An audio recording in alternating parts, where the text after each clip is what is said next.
பக்கோடா குழம்பு தான். இது வந்து வெங்காயம், பூண்டு அது எல்லாமே எதுவுமே சேர்க்காம நான் வந்து சிம்பிளாக இன்றைக்கி செஞ்சுருக்கேன். வாங்க வீடியோக்குள்ளே போயிடலாம். இப்போ கடலைப்பருப்பு பார்த்திங்கன்னா ஒரு 1/4 அழ கடலைப்பருப்பு 1 மணி நேரம் முன்னாடி ஊற வச்சு எடுத்து வச்சுருக்கேன்.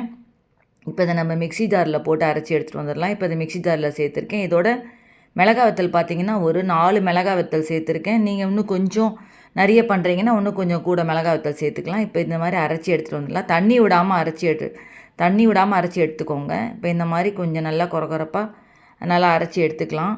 இப்போ இதை ஒரு பவுலில் சேர்த்துக்கலாம். சேர்த்துட்டு இதோட ஜீரகம் 1 ஸ்பூன் ஜீரகம் சேர்த்துருக்கேன். இப்போ இதுக்கு தேவையான அளவு உப்பு சேர்த்துக்கோங்க.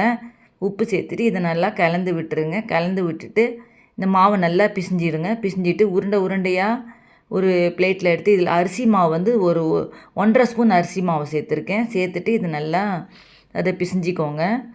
இந்த மாவை நல்லா பிசிஞ்சு ஒரு உருண்டையாக ஒரு பிளேட்டில் எடுத்து தனியாக உருண்டை பண்ணி